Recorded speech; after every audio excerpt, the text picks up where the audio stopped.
make a simple fortune teller app today using Xcode 11. It's going to be a single view app.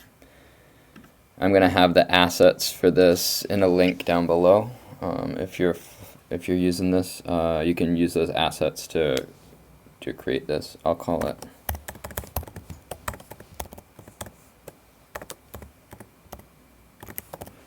it fortune teller tutorial. The user interface is going to be Storyboard, Swift. I'm not using core data or anything.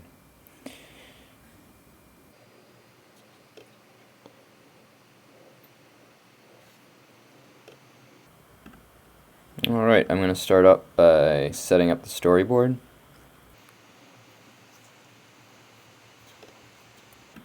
I have a black background for this app. If you hold down Options and then you click on the object library, the object library will stay open. We can drag in all the items we need. We're going to need 2 labels.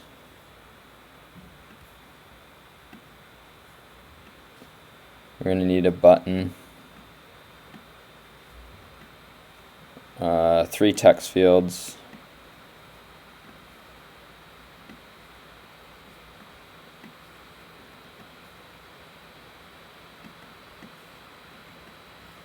and we're going to need an image. Oh, and I think we'll use a vertical stack view as well.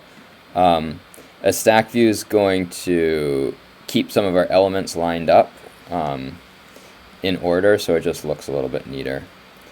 And then an image view. Alright, that should be everything. And I'm going to open up the assets folder, and I'm going to drag in this crystal ball image. And like I said, that will be in the assets folder that's linked below.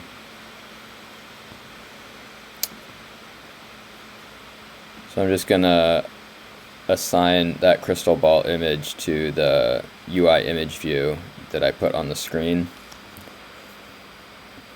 And it's really hard to see those labels, but if you come over here to the view controller scene, then when you highlight them, they'll show up. And I'm going to change the text color to white so we'll be able to read them. And this one will be like a title for our app.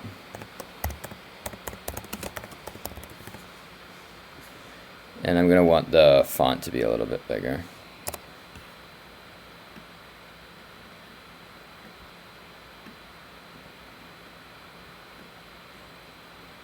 Alright.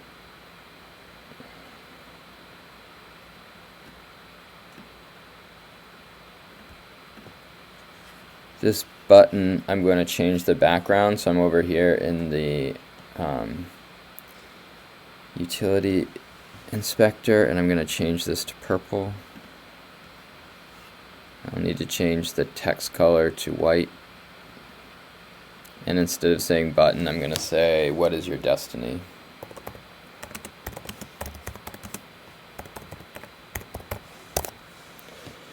And again, we'll have to make the font bigger on that,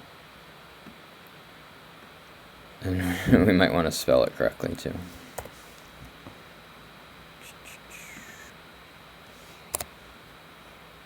Well, that looks a little bit better.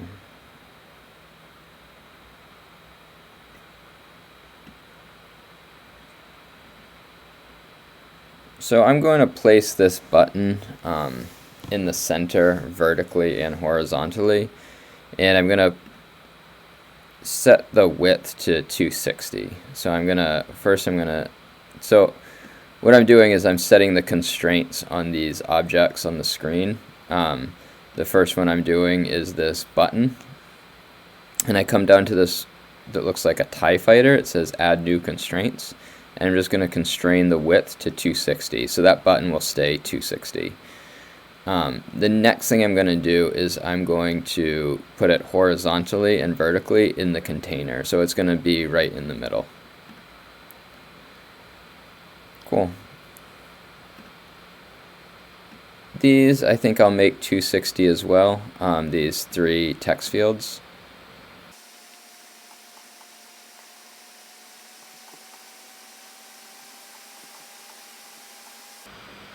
And I'll constrain them as well to that width.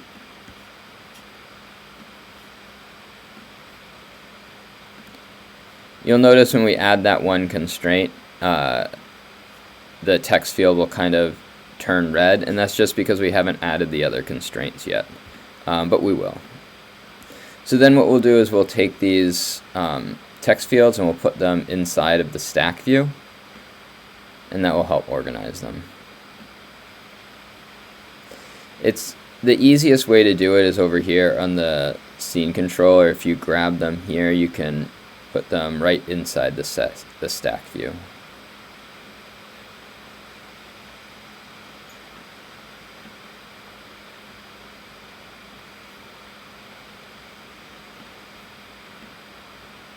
All right. So we got them all together. That's nice. But what we want to do is we want to highlight stack view. We want to come over here and add a little bit of spacing in between them, so that it just looks a little bit nicer.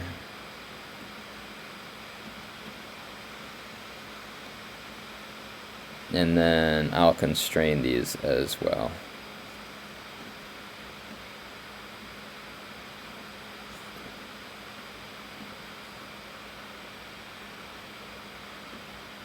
I'll change this to 20, and then 77, 77. I'm going to add 3 constraints there. Next up is this label.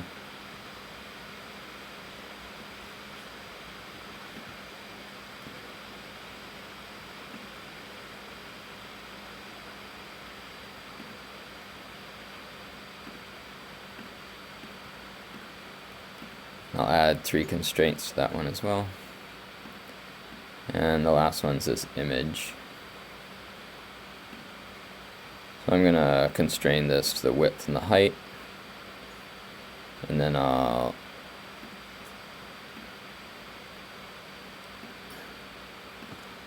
do those constraints as well. So then everything, oh, I forgot about that last label. That last label is going to come down below, and this is where the fortune is going to appear. So let me just make this a little bit bigger. Alright, something like that. Maybe it's a little bit too big. Alright, and I'll add constraints to this as well, and the width and the height. And then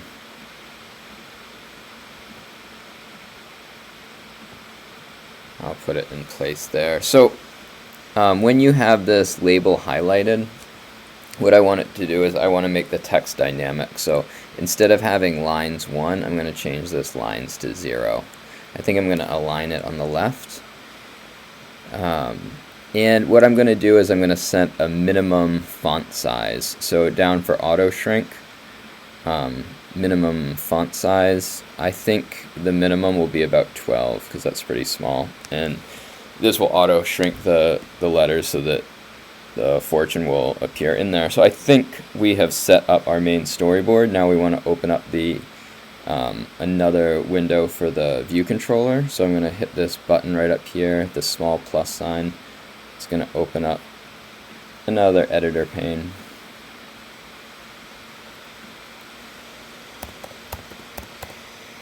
I'm just going to go through and make some comments about what I need to do, and then I'll go back and complete the next steps.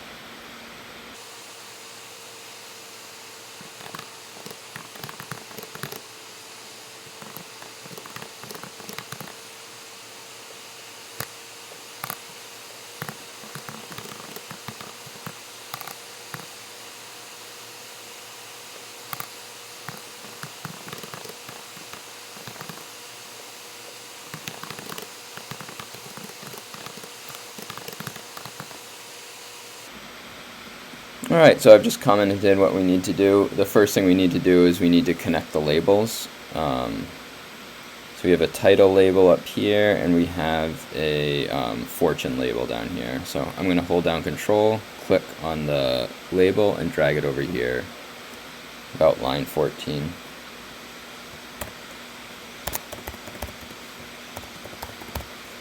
I'm going to call it title label, and connect. Control, click, and drag.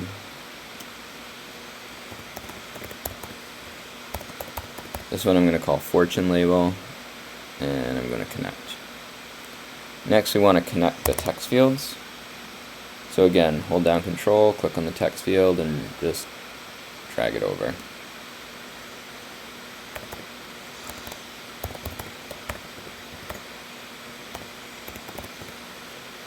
The first one I'll call name text field, and the next one I will call age text field.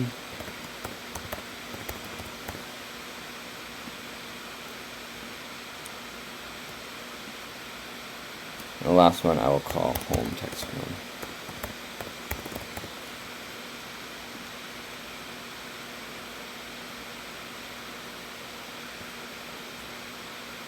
Next we need to create some variables where we can store the information that we're collecting.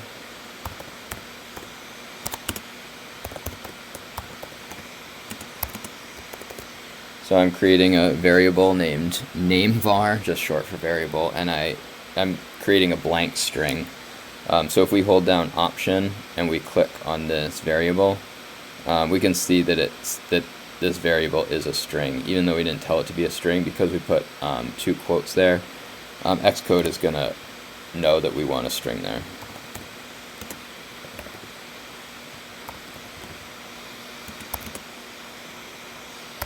Next we have age var for age variable, and if we hold down Option and we click on that, we can see that's going to be an int, so we're going to store a number in that variable.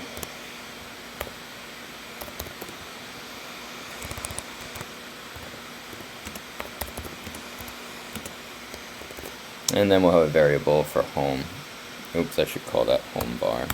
Stick with the same naming practices. Next we want to connect the button, so I'm going to hold down Control. I'm going to click and drag it over here. When we're connecting buttons or actions, we're putting them below view.did_load, and our outlets are going to come above view.did_load. Just good programming practice. Call this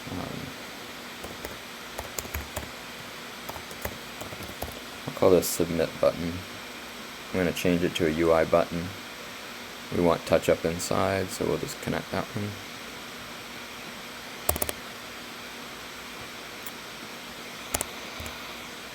And our last step is we're going to create a function to get the fortune, but we'll do that at the end.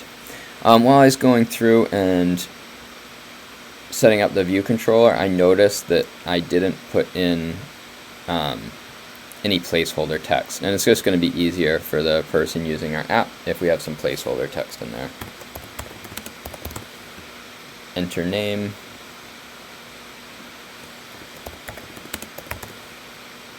enter age,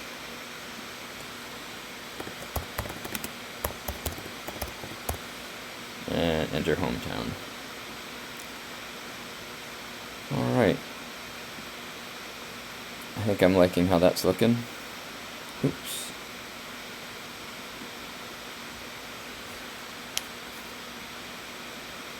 So, what do we want to happen when this button is pressed? You might want to pause the video and think for yourself what you think you want to happen when that submit button is pressed.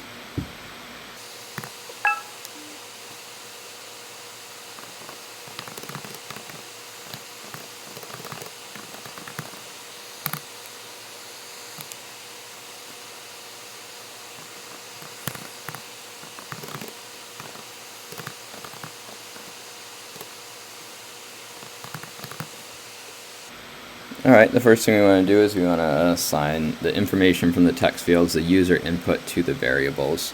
So whenever we're assigning something, we start with where we want the information to go, and we want the information to go into those variables. So I'll start with nameVar.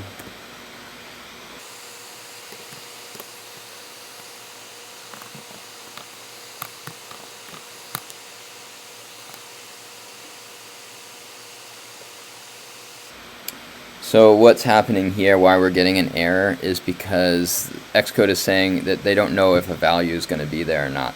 So this isn't the best programming practice, but one way to fix it is just to put an exclamation mark on the end of it. And so what you're saying is you promise there's going to be information in that text field. So if the user hits this button before they enter the information, there's going to be a problem with our app. But for right now, to get the basics down, we're just going to start with this. The next one is age var.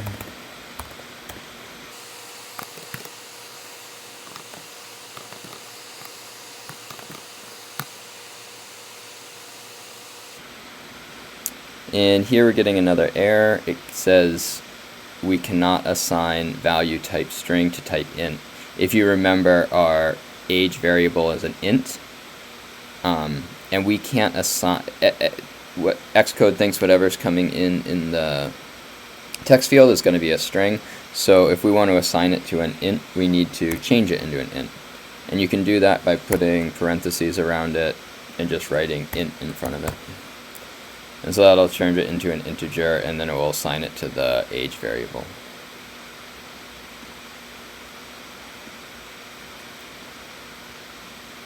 And the last one is the home variable.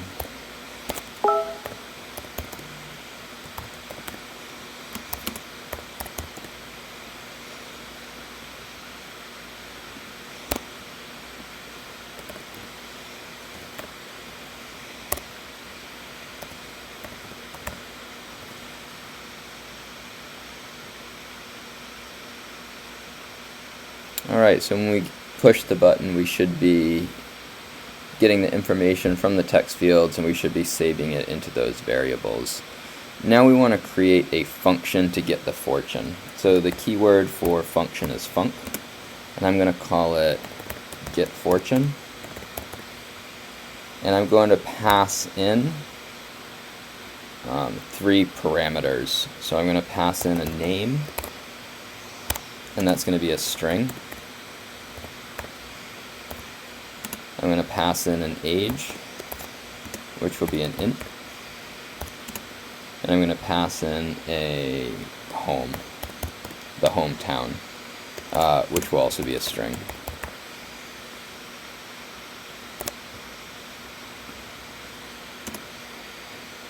That looks good, and then we're going to need the curly brackets. Curly brackets beginning and closing, so that anything in here is part of the get fortune function. Fortune function, there's a lot of F's in that. We are going to use some if statements. So if name dot, I like just putting the dot here and checking out what we can do. What are the different attributes? And I like that one up at the top. I like that one count. So maybe we'll count the letters in the name. So if name.count is less than 4, and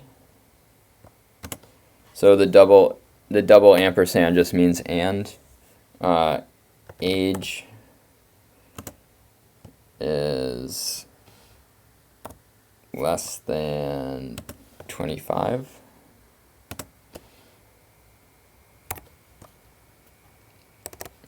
Then they'll get this certain fortune. And what I did is I just have a document with different fortunes on it. You can use these fortunes that I've already written if you want to, or you can just make up your own fortunes. So if the name is less than 4 and the age is less than 25, then what we want to do is we want fortune label dot text to be equal to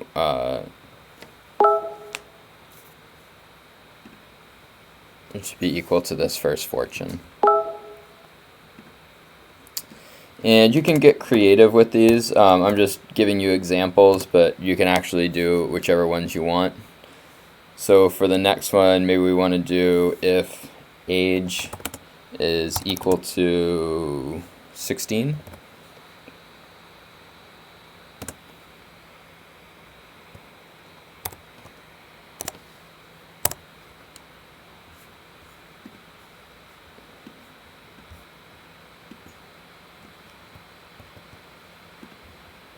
Then we'll do fortune label dot text is equal to different fortune.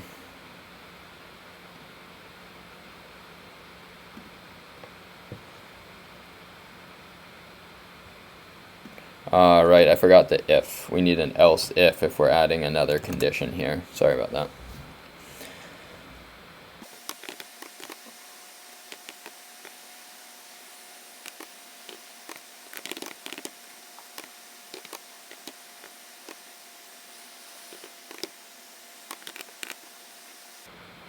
Actually, I'm going to put an or in here, just so I can show you how to do or. So, else if home is equal to Hong Kong, these two lines mean or age is equal to 15.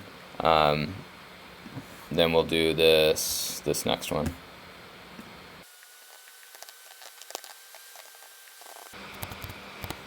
And I think for the last one, I'm just going to do an else statement. The way these else-if statements work is it will go to the first condition. And if name is not less than 4, or age is not less than 25, then it will go to the next one. If age is not 16, it will go to the next one. If home is not Hong Kong and age is not 15, then it will go to this last one, this last else. So if none of those previous statements are true, they will always get this fortune. But if one of these previous statements will true, they'll get those other fortunes. That's just the way the else-if statements work.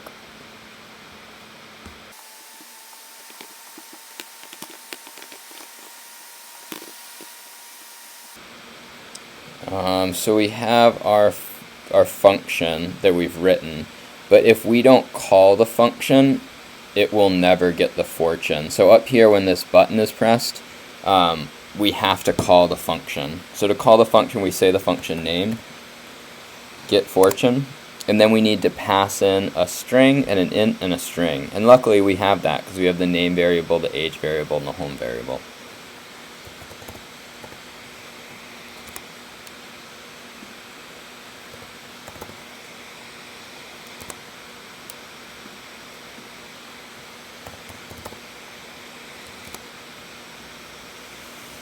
So I think that looks pretty good. We'll call our variable with that information. Let's test it out and see how it's working.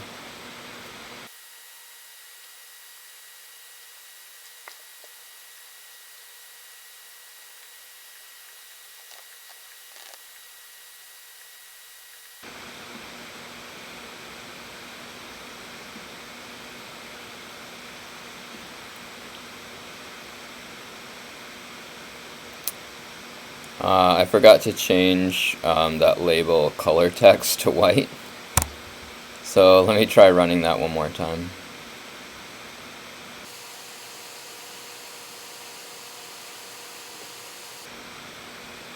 I don't want it to say label though.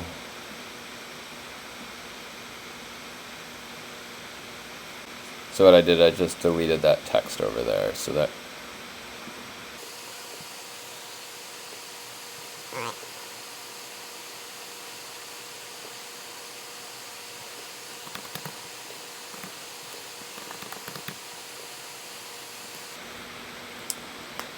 and we get our fortune.